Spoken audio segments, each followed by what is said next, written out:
besar dan juga lebih berat. Jadi kalau buayanya lagi keluar ke darat seperti tadi itu biasanya lagi berjemur atau nyari oksigen. Oke, ini jenisnya kobra. Nah, lazimnya biasanya di Jawa disebutnya ular sendok.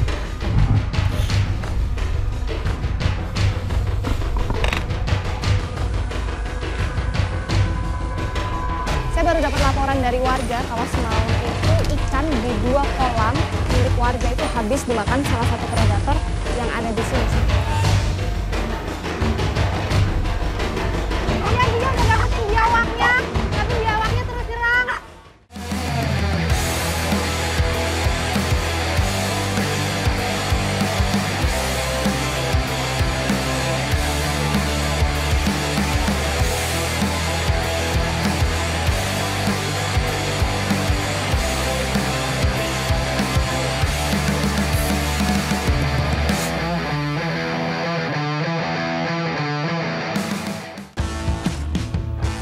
Keanekaragaman hayati satwa Indonesia banyak tersebar di seluruh negeri. Habitatnya sering bersinggungan dengan manusia.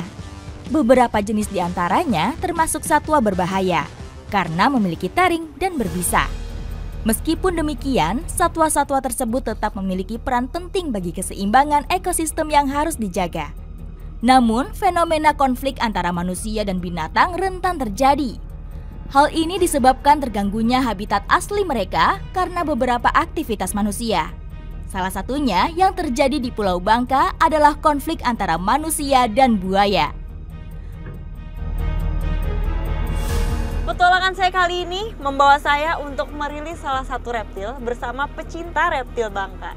Dan karena memang buaya ini besar, panjang, dan berat, harus dibawa menggunakan mobil. Dan bersama-sama seperti ini, harus kita pegang sambil dielus-elus supaya dia tidak stres selama di perjalanan.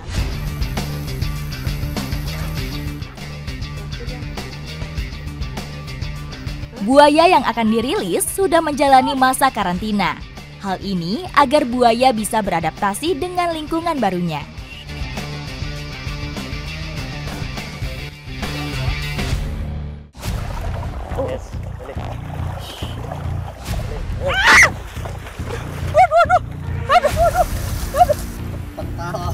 Ini emang bukan perkara mudah untuk merilis suatu buaya, apalagi yang sudah sebesar ini.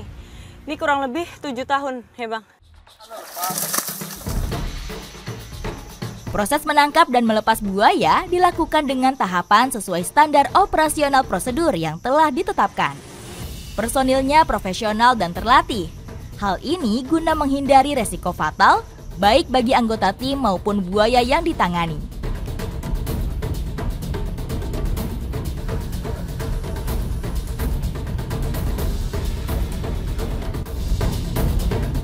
Oke, 1, 2, 3. Buaya muara banyak ditemui di seluruh wilayah di Indonesia. Memiliki ukuran lebih besar dibandingkan jenis buaya lainnya, yaitu dengan ukuran badan mencapai 6 hingga 7 meter. Buaya salah satu jenis hewan teritorial yang mempertahankan wilayahnya dari segala ancaman. Masuknya manusia ke dalam habitat buaya dianggap sebagai ancaman. Buaya di alam bersifat sekretif atau suka bersembunyi dan jarang terlihat dalam kelompok. Pada sore hari buaya keluar untuk mencari makan dan pada malam hari turun ke sungai. Kok dia diem aja di situ sih Bang? Nggak langsung pergi? Kemungkinan dia lagi beradaptasi ke tempat yang baru dia. Dia ini kan tempat semulanya kita dapat di sungai. Alam melakukan pelepasan buaya ini, pemilihan tempat sangat dipertimbangkan.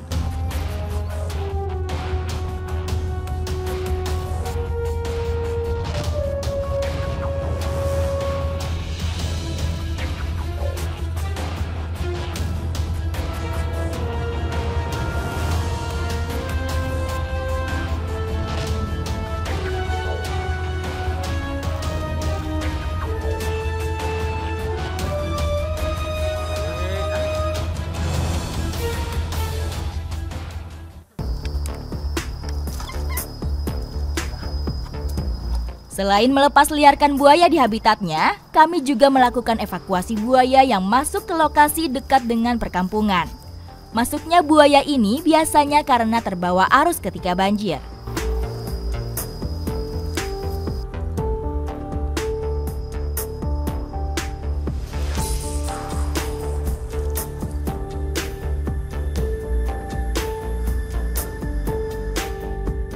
Jadi untuk mengetahui lokasi di mana reptil yang kita cari, kita harus jalannya pelan-pelan sekali supaya meminimalisir adanya gelombang di air karena dia sangat responsif.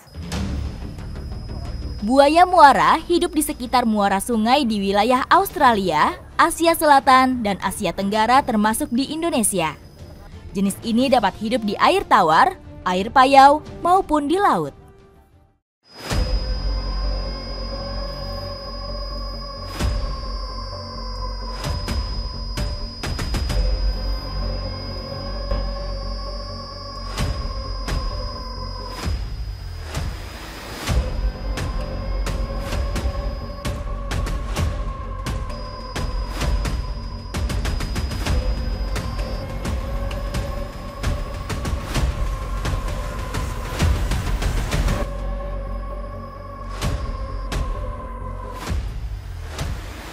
Itu di sana ada target kita, yaitu buaya muara, dan dia emang bentuknya tuh mirip sama kayu. Jadi untuk membedakan, dia tuh moncongnya lebih naik ke air, terus ada cekungan di belakangnya.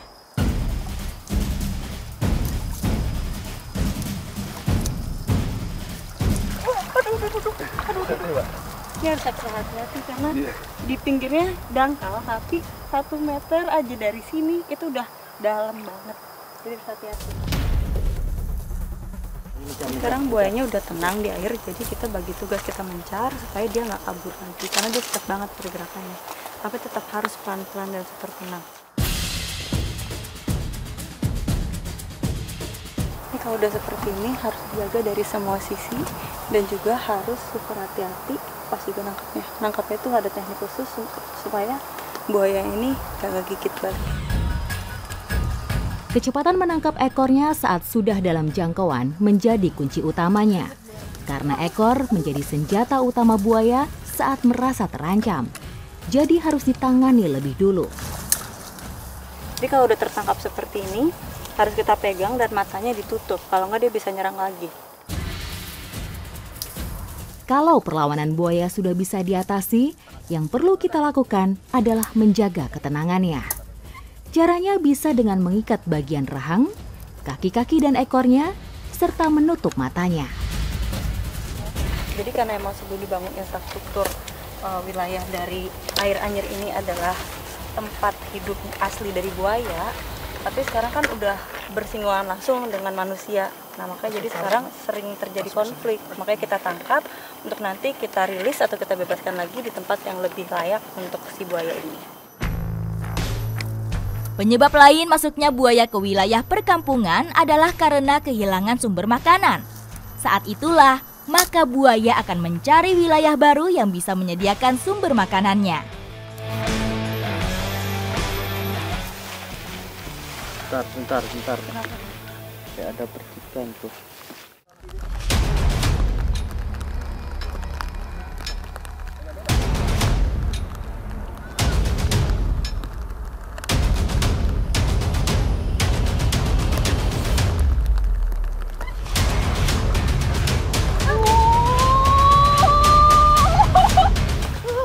Lebih gede. Wah. Yang ini lebih besar dan juga lebih berat. Jadi kalau buayanya lagi keluar ke darat seperti tadi itu biasanya lagi berjemur atau nyari oksigen. Tapi kalau buaya lagi di dalam air seperti ini, mau nggak mau kita yang ikut nyebur dan juga nangkep buayanya seperti ini.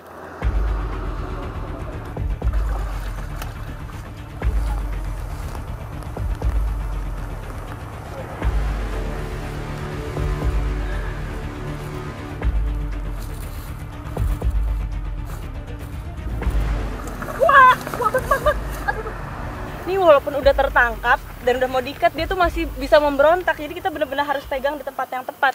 Itu di rahangnya biar tidak gigit dan juga di ekornya. Itu bagian-bagian yang terkuatnya dia. Usaha yang dilakukan oleh komunitas ini patut diapresiasi. Dengan memindahkan buaya ke habitat aslinya, membuat kemungkinan terjadinya persinggungan dengan manusia akan semakin kecil.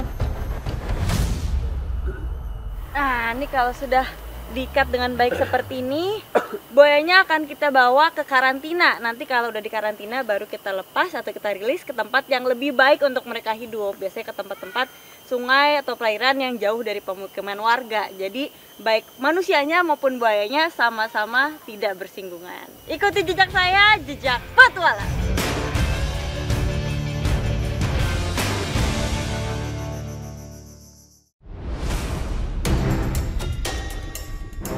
Green Pit Viper identik dengan warna tubuh hijau terang, memiliki gaya adaptasi yang baik di area persawahan dan rerimbunan pohon. Jangan mengira karena bergerak lamban, ular ini tidak berbahaya. Jika diganggu, jenis Viper ini akan langsung menyerang dan menggigit. Akibatnya, bisa ular akan langsung menembus kulit manusia.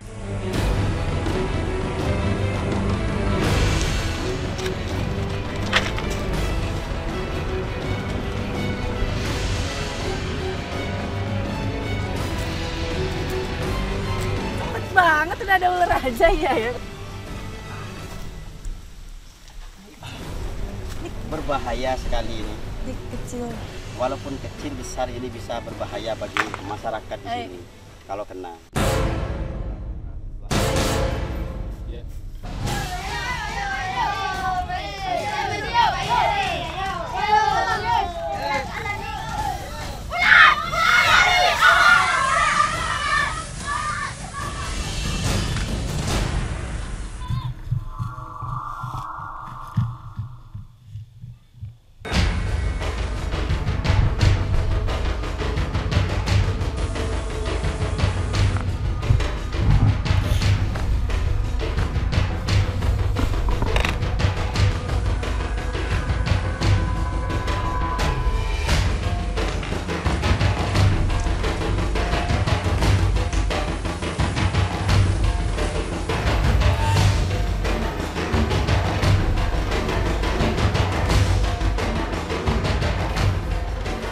Oke, ini jenisnya kobra. Nah, lazimnya biasanya di Jawa disebutnya ular sendok. Nah, kalau misalnya lihat warnanya, jadi kalau misalnya ular sendok ini kalau misalnya Jawa bagian barat dia biasanya hitam kelam walaupun sudah ganti kulit. Tapi kalau Jawa Timur, nah warnanya begini nih, kecoklatan sampai ada yang kekuningan. Bagus ya? Tapi memang geli sih dilihat nih. Nyangkutnya. Ini jantan apa betina sih, Mas? Kira-kira jantan. Jantan. Iya, jantan. Apa? Size-nya lebih kecil kah? Lebih kecil. Ya, biasanya betina lebih besar. Kalau perempuan itu besar.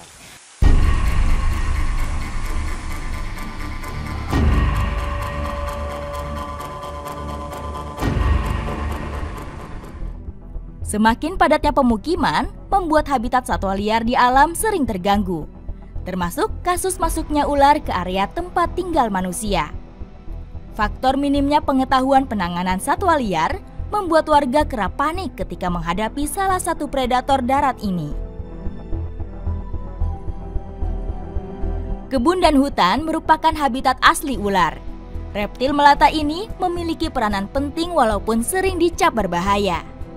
Pada rantai makanan, ular akan membantu petani untuk mengurangi hama, seperti tikus yang merusak kebun. Berdasarkan fakta ini, kegiatan penyelamatan ular menjadi sangat penting untuk menghindari hewan ini dari perburuan manusia.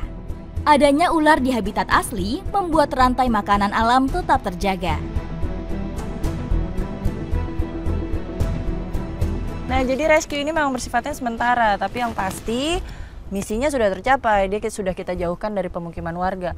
Memang begitu seharusnya. Jadi memang ular itu sendiri fungsinya dia menjaga ekosistem, kelangsungan ekosistem. Dia yang makan tikus. Ini kan banyak ladang-ladang nih di sini. Ya, hama tikus, kodok. Nah, itu memang dia yang menjaga ekosistemnya.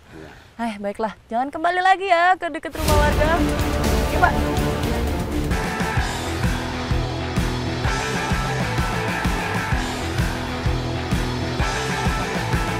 Berlanjut ke daerah Karanganyar, Jawa Tengah. Beralihnya fungsi hutan menjadi pemukiman dan perkebunan membuat masyarakat sering terlibat konflik dengan satwa-satwa liar. Beberapa satwa bahkan dengan sangat berani menyatroni wilayah pemukiman warga untuk mendapat makanan. Jaga nih mas. Terus jaga nih. Tegatono. Saya baru dapat laporan dari warga kalau semalam itu ikan di 2 kolam milik warga itu habis dimakan salah satu predator yang ada di sini. Satwa liar buruan kami kali ini memang tidak berukuran besar, tapi sangat lincah dalam bergerak dan melarikan diri. Awas mas, ternyata lincah banget. Gerakannya tuh cepet, tadi udah sempat ketangkep tapi lepas lagi. Dan kita sebenarnya bisa aja nangkep pakai tangan, tapi kan dia buas banget ya. Tidak cuma sekali atau 2 kali saja kolam-kolam ikan di wilayah lereng Gunung Lawu ini mendapat serangan linsang. Terganggunya habitat utama linsang di hutan membuat mereka terpaksa menjadi musuh dan dianggap sebagai hama bagi sebagian masyarakat. Memiliki nama populer berang-berang, predator satu ini sangat menyukai daging ikan sebagai makanan utamanya. Wih! Lebatnya semak-semak di lokasi perburuan semakin menambah tantangan kami kali ini. Dengan ukurannya yang kecil, linsang dengan mudah menerobos dan bersembunyi di balik rerimbunan semak. Penglihatan, kecepatan, dan kerjasama menjadi kunci keberhasilan perburuan kali ini.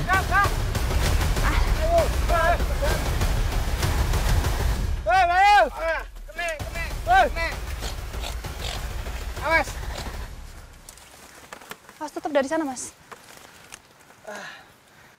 Tali.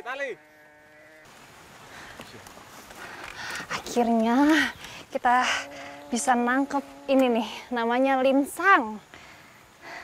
Ini biasanya dia itu bergerombol, jadi kalau cari makan dia sama teman-temannya. Tapi kalau cuma ada satu gini, biasanya ini mata-mata. Jadi dia ngelihat ketersediaan pakannya di sini ada apa enggak. Kalau ada, dia balik lagi ke hutan buat manggil teman-temannya. Terus datang tuh segerombolan. Mamalia yang hidup berkelompok ini sebenarnya merupakan binatang nokturnal atau aktif bergerak di malam hari. Dalam satu kelompok biasanya terdapat 20-30 ekor. Ini memang dia turun gitu karena di atas sudah makanannya udah habis ya mas? Iya mbak. Mungkin ya sungainya udah tercemar. Tercemar, ya, gitu. Ikan. Karena memang makanan kesukaan linsang ini ikan. Dia tuh bisa mencium bau ikan ya. Meski sebagian masyarakat sudah menganggapnya sebagai hama kolam, tapi keberadaan mereka menjaga keseimbangan ekosistem hutan tetap harus dijaga. Nah, ini linsangnya kita tangkep, kita bawa, bukan mau kita pelihara, tapi kita mau pindahkan ke habitat aslinya. Kita mau rilis ke sana biar dia bisa hidup di habitat aslinya, bukan di pemukiman warga.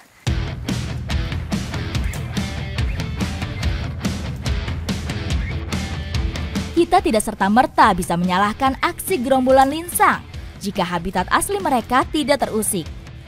Dalam hal pelepas liaran atau relokasi satwa ke habitat aslinya, kita tidak boleh sembarangan memilih tempat.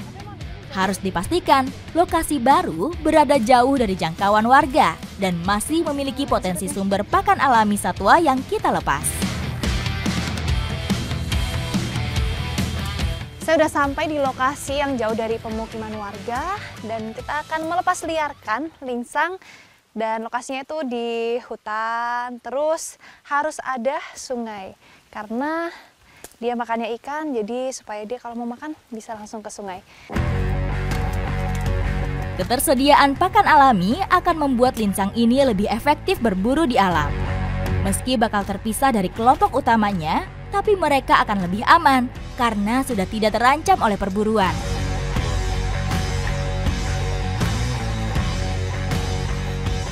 Kita lepasin nih mas ya, sekarang dia udah di alamnya, biarkan dia bebas di alamnya, biarkan dia berkembang biak dan ketemu teman-temannya di sini. Karnivora satu ini memang tak bisa pisah jauh dari sumber air, karena disitulah dia bisa menemukan sumber makanan. Secara alami, linsang juga akan membuat sarang yang letaknya tak jauh dari tempat dia biasa berburu.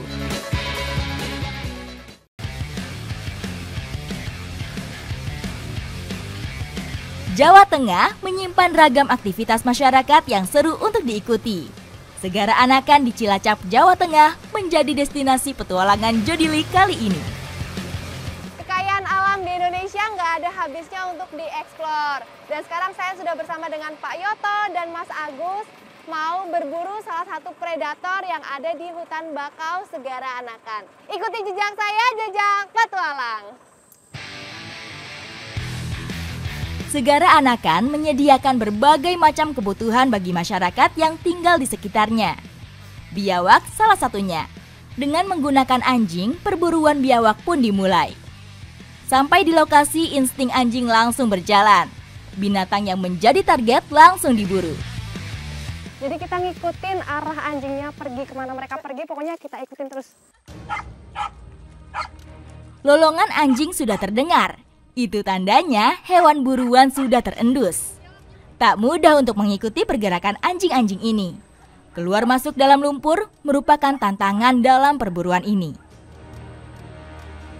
Jadi begini caranya nyari biawak.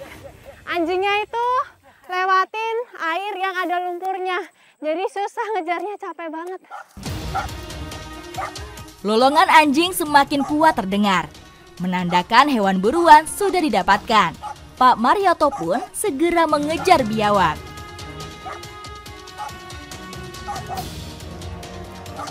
Segara Anakan merupakan rumah bagi para biawak-biawak.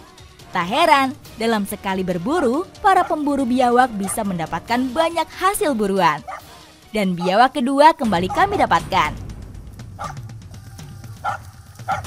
Jadi anjingnya udah dapetin biawaknya, tapi biawaknya terus nyerang. Kali ini biawaknya lebih besar dari yang pertama. Biawaknya pun lebih agresif dan melawan ketika hendak ditangkap. Jadi tadi saya pikir anjingnya tuh cuma mau gonggong aja buat nakutin biawaknya, ternyata enggak.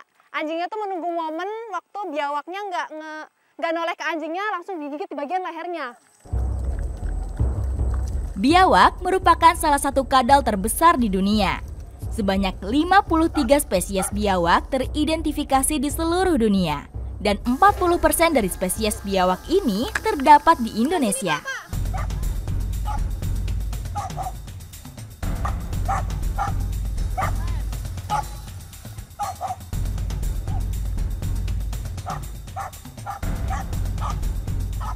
Wah, dapat besar! Woo!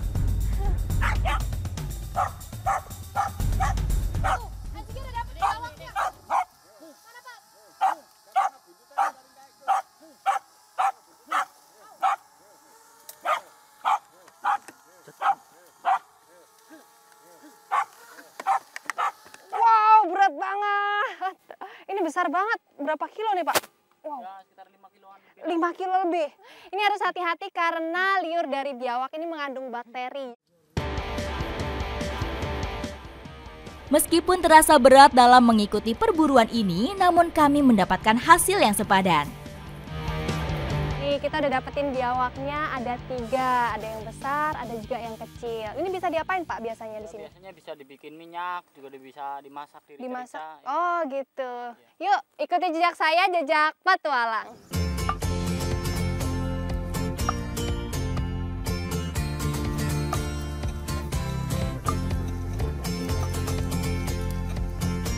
Biawak yang udah kita dapetin mau kita olah jadi rica-rica, dan biasanya rica-rica itu kalau di Jawa pedes ya, Mas ya? Mantep nih kayaknya. Biawak yang diolah menjadi rica-rica hanya dagingnya saja. Sementara untuk gajinya bisa dimanfaatkan sebagai minyak biawak. Bumbu-bumbu yang digunakan mulai dihaluskan, seperti bawang merah, bawang putih, merica, dan cabai. Udah mendidih, Bu, minyaknya? Udah bisa dimasukin? Oke, cemplungin ya, Bu. Setelah bumbu matang, kemudian masukkan serai. Cemplungin ya, Bu. Terus diaduk-aduk. Daging biawak kemudian dimasukkan. Dan hanya memerlukan waktu sekitar 30 menit, rica-rica biawak pun sudah matang. Ini nih udah mateng karena dagingnya udah berubah warna dan bumbunya udah mengental.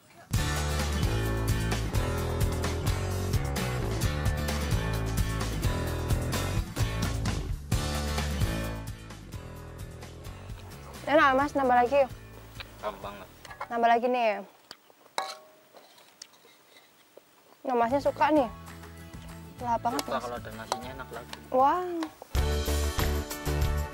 Daging biawak memiliki banyak manfaat untuk kesehatan. Ternyata selain rasanya yang enak, daging biawak ini bisa untuk mengobati alergi dan juga untuk penambah stamina. Ikuti jejak saya, jejak petualang.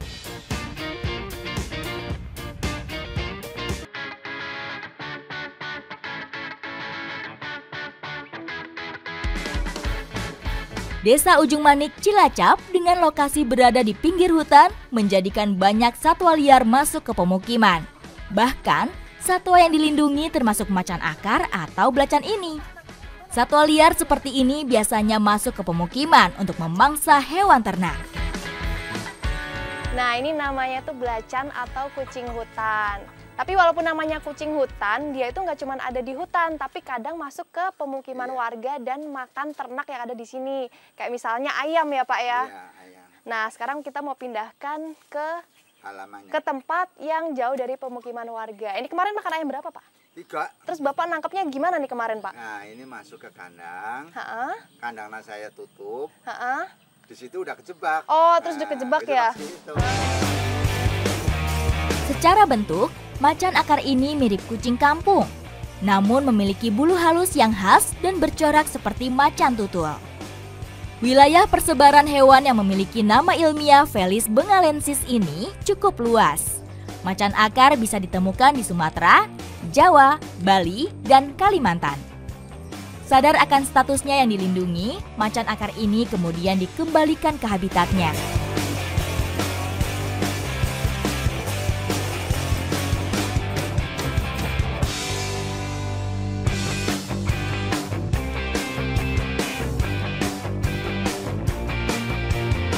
Lokasi yang kita pilih adalah sesuai habitatnya, yakni di hutan bakau Segara Anakan dan jauh dari pemukiman warga.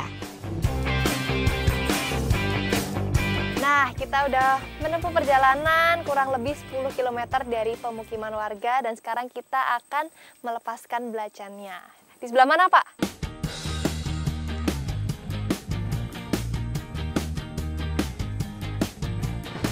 Jadi ternyata induk dari belacan ini tuh ada di sekitar sini karena kita lihat ada jejaknya.